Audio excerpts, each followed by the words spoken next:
오늘 제 설교 제목은 하나님의 편지가 되는 교회입니다. Our church is God's love letter to others. 우리 제목 읽어볼게요. 시작. 하나님의 편지가 되는 교회. 1907년도예요. 생각해 보세요. 1907년도 1907 한국에 선교사로 파견된 루비 캔드릭스 선교사님의 편지를 제가 읽어드리겠습니다. 사랑하는 엄마 아빠에게 이 조선이라는 나라는 참 아름다운 나라입니다. 사람들이 하나님을 많이 닮았습니다. 저는 이 복음에 대한 이 사람들의 선한 마음과 열정을 느끼고 몇 년 후에 이 나라는 예수님의 사랑으로 넘쳐날 것이라 확신합니다. 어제는 아이들이 맨발로 10마일을 걸어서 성경을 배우러 오는 것을 보았고 이 아이들이 하나님을 사랑하는 것을 보며 위로가 됩니다. 그런데 더욱더 핍박이 심해집니다. 이틀 전에는 예수님을 영접한 3-4명이 끌려가서 교수형을 당했습니다. 토마스와 제임스 선교사님도 순교를 당했고 본국에서는 선교사들을 돌아오라고 하지만 많은 선교사가 여기 숨어 사람들과 함께 예배를 드립니다. 모두 죽을 각오를 한 것 같습니다. 오늘 밤은 정말 집에 가고 싶습니다. 엄마는 내가 한국 사람들이 외국인을 싫어하고 복음을 반대한다는 이유로 제가 이곳으로 오는 것을 반대한 것이 기억납니다. 사랑하는 엄마와 아빠에게 이 편지가 혹시 내가 쓰는 마지막 편지가 될지도 모릅니다. 내가 기억하기로 한국에 오기 전에 집들에 심은 씨들이 이제 자라서 우리 집만 아니라 이웃의 뜰에도 꽃이 넘쳐날 것이라 짐작합니다. 제가 뿌리는 씨앗이 조선이라는 나라를 가득 채우고 다른 나라까지 넘치면 좋겠습니다. 저는 벌써 이 나라에 제 마음을 묻었습니다. 조선이라는 나라에 대한 제 사랑은 제 것이 아니라 하나님께 속한 것입니다. 엄마 아빠 사랑합니다 라고 썼어요. 1907년도에 이 선교사님이 한국 가셨는데 1년 사역하시고 1년 성경 가르치시고 그 다음에 돌아가셨어요. 나이가 25이었는데 한국 선교사들이 무덤인 양화진 마포에도 혹시 한국 방문하게 되시면 마포에 한번 가보세요. 양화진에 이런 이 선교사님의 무덤이 있고요. 이 무덤 비석에 이렇게 써 있어요. If I had 1,000 lives to give, Korea should have them all. 무슨 말이냐면 내가 1000개의 생명이 있어도 1000개의 삶이 있어도 한국은 다 그것을 가진다. 나는 모든 1000개의 삶도 한국에 바치리라 라고 하고 돌아가셨어요. 여러분 배재, 이화, 양정, 경신, 연세, 연희전문, 연세대학교 숭의 그리고 숙명여대 모든 한국의 기초가 이때 기반이 된 거예요. 우리가 잘 살고 똑똑한 민족 같죠. 천만에요. 하나님께서 이 선교사님들의 희생과 사랑과 헌신을 통해서 사람들이 잘 됐고 우리나라가 발전한 거예요. 여러분 아이들이 이렇게 가르치는 게 아무것도 아닌 것 같죠. 마음에 이 아이들의 복음이 심겨지면 나중에 이 아이들이 자라서 엄청난 이 사회의 유익을 가져오는 줄로 믿습니다. 아멘. 그죠? 우리도 오늘 말씀을 통해서 우리가 어떻게 하나님의 편지가 될까 생각해보는 저와 여러분 되기를 주님의 이름으로 축원합니다. 첫 번째입니다. 같이 읽어볼게요. 시작. 하나님의 편지인 교회는 목회자와 성도 사이에 신뢰가 있습니다. In a loving church, 우리는 세상에 편지가 되어야 되는데 In a loving church, a pastor and his church members trust each other. 3장 한번 보세요. 3장 1절에. 말씀 보시면 사도 바울이 이렇게 얘기를 합니다. 우리가 다시 자천하기를 시작하겠느냐? 우리가 어찌 어떤 사람처럼 추천서를 너희에게 붙이거나 혹은 너희에게 받거나 할 필요가 있느냐? 우리는 너희의 편지라고 하는 거예요. 무슨 말이냐면 나는 스스로 나를 너희들에게 증명하기를 원치 않는 거예요. 벌써 나를 알고 있다는 거예요. 그죠? 그런데 추천서를 내가 쓸 필요가 없다. 너희는 나를 벌써 알기 때문에 그런다는 거예요. 무슨 말이냐면 이 당시 여러분 교회 안에 이 사도 바울이 이제 고린도에서 열심히 사역하고 떠났어요. 그런데 이 안에 무슨 일이 있었냐면은 이제 사도 바울에 대해서 안 좋은 소문들이 돌기 시작하는 거예요. 사도 바울은 우리의 사도도 아니고 목사님도 아니고 사역자도 아니다. 이 험담이 이렇게 퍼지는 거예요. 그리고 몇몇 사람들은 이 사도 바울의 사도십, 하나님의 부르심을 받은 그 직책까지도 부인하는 거예요.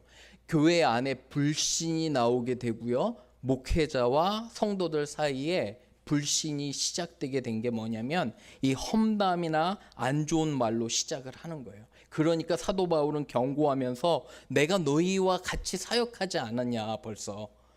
너희가 나의 편지고 나의 마음을 아는데 어찌 너희가 그러한 험담과 그런 헛소문에 현혹되느냐라고 얘기하는 거예요. 3절 보세요. 그러니까 너희 자신을 내가 열심히 수고했는데 그리스도의 편지인데 그리고 살아계신 하나님의 영으로 같이 사역했는데 너희는 어떻게 이렇게 의심과 불신이 쌓이느냐고 고린도 교회에 경고하시는 것입니다.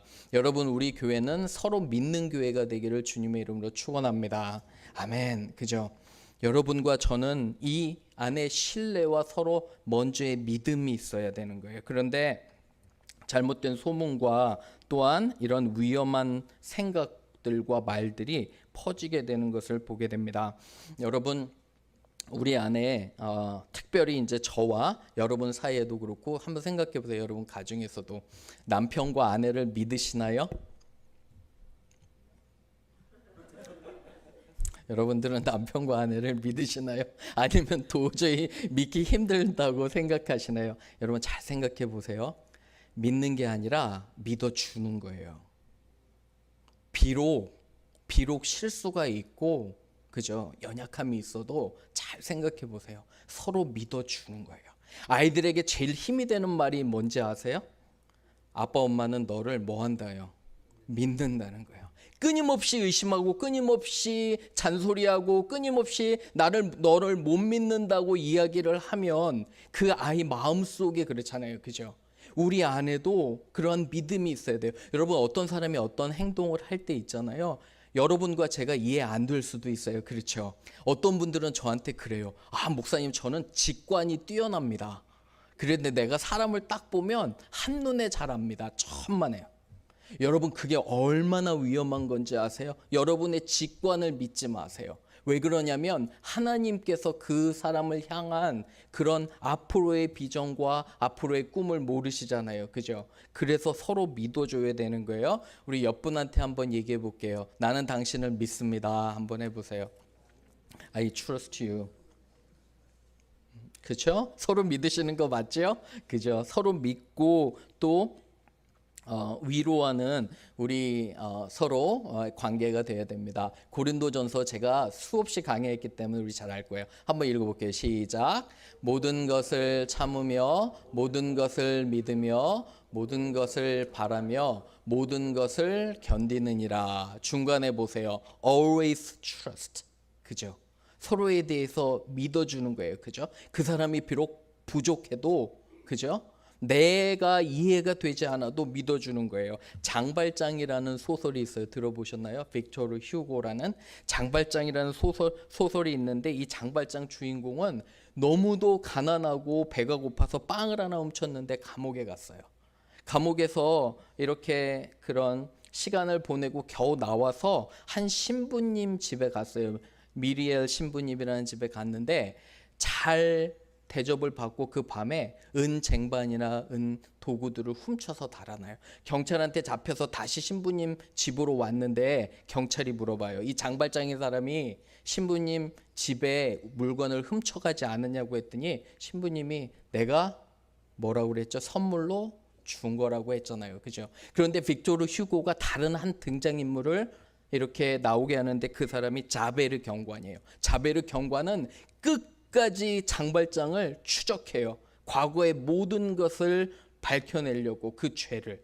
여러분 어떠한 의미를 주고 있는지 아시겠죠? 그죠? 우리가 서로 믿어주지 않으면 여러분과 제가 믿어주지 않으면 누가 우리를 믿어주겠어요? 그렇죠?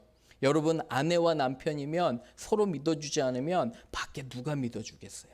서로 믿고 신뢰하는 우리가 되기를 주님의 이름으로 축원합니다. 아멘. 두 번째 갑니다. 두 번째 읽어봅니다. 시작.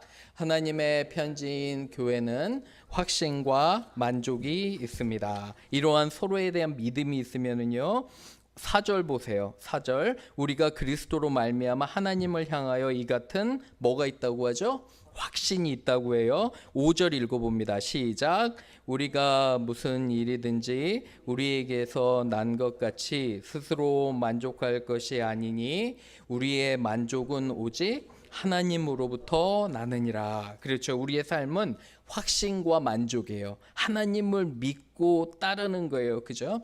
여러분은 오늘 아침에 요한복음 주님께서 기도하신 기도문을 배우셨을 거예요. 기도하면 하나님께 맡기면 우리 안에 확신과 감사와 만족이 있는데 내가 내 힘으로 해결하려면 어떻게 돼요? 계속 걱정하고 불안해하는 것들을 보게 됩니다. 제가 우리 전도사님 사모님 너무 귀하죠. 그죠? 열심히 해주셔서 너무 귀한데 예인 사모님 아버님께서 2주 전에 스텐트 시술을 받으셨어요. 자전거를 타시다가 우리 아버님도 목사님이세요. 자전거 타시다가 숨이 좀 가빠서 병원에 가셨는데 제가 우리 사모님께 이 얘기한다고 허락 받았어요. 아버님께서 자전거를 타시는데 가슴이 답답하고 호흡이 잘 안 되셔서 병원에 가셨는데 심장으로 들어갔다 나왔다는 3개의 큰 그런 혈관 중에 하나가 90% 이상이 막혔대요. 그래서 이제 가셔서 잘 스텐트 넣고 팔로 잘 수술하셔서 이제 회복 잘 하셨어요. 근데 우리 사모님과 통화하면서 목사님 그러세요. 하나님께서 정확한 시간에 그죠? 그렇게 하나님께서 잘 시술받게 하셔서 감사합니다. 근데 저는 그 얘기에 은혜 받은 게 아니라 비록 이게 잘 안 되고 하나님께서 나의 생명을 거두어 가셔도 그것도 너무 감사하다고요. 하나님을 만나기 때문에.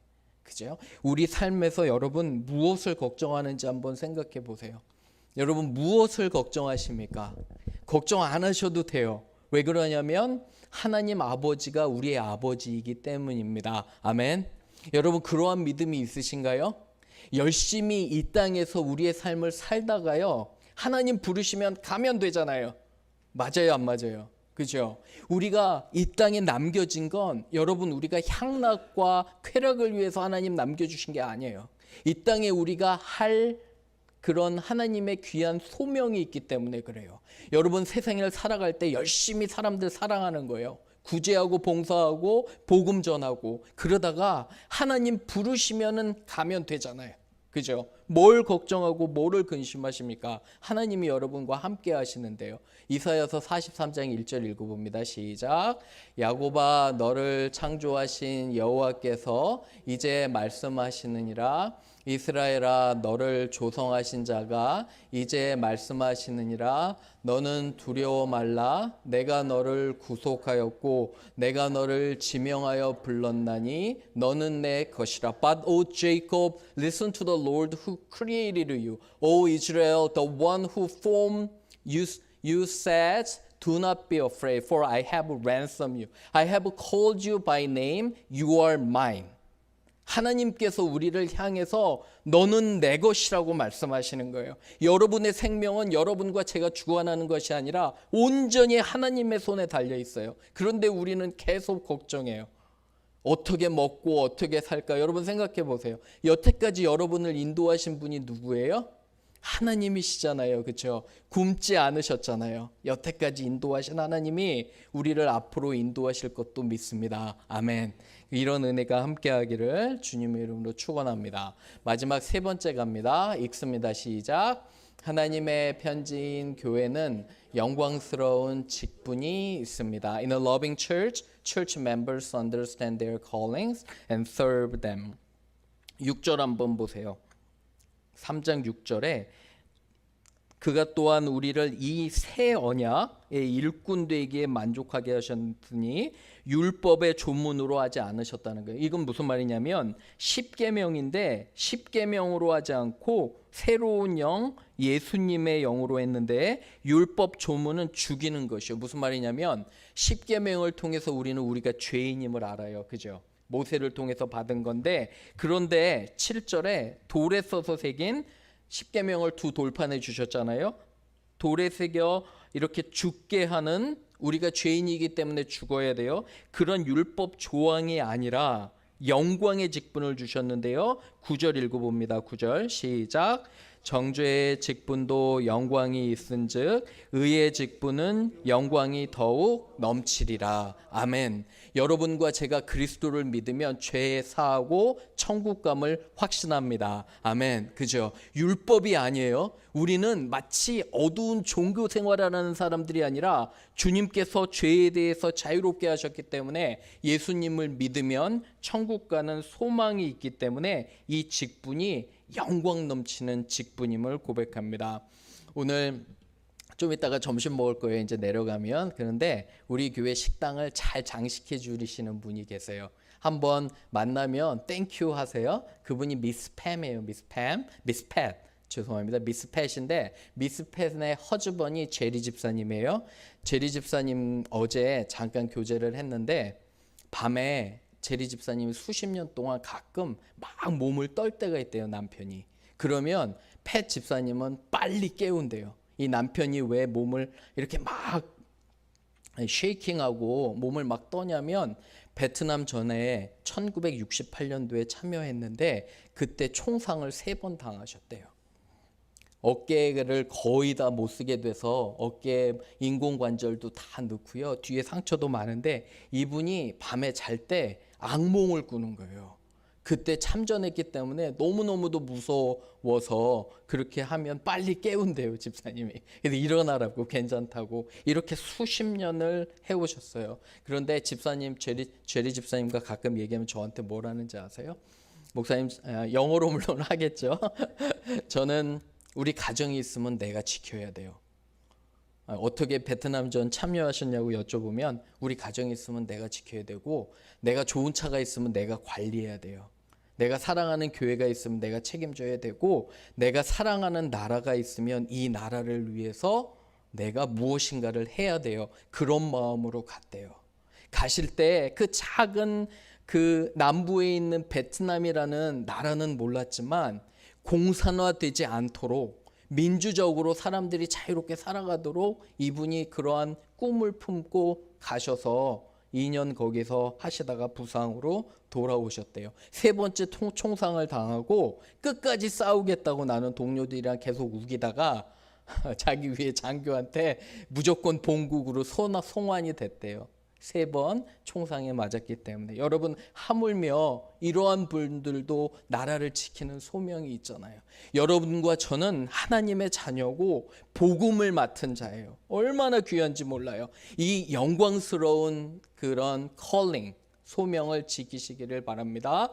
디모데전서 1장 12절 13절 읽어봅니다. 시작.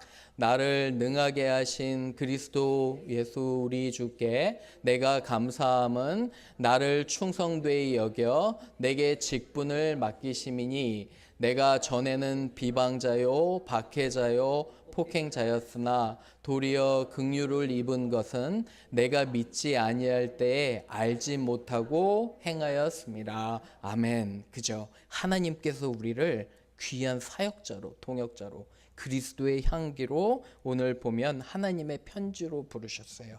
한 주가 다가옵니다. 항상 기억하세요. 여러분들이 아니라 코도바 침례교회의 교인이라는 그런 아주 막중한 임무가 있으세요. 아멘. 그죠? 근데 그거보다 더 중요한 게 있어요. 여러분들은 하나님의 자녀예요. 그죠? 하나님의 자녀로 적어도 부끄럽지는 않아야 되잖아요. 그죠?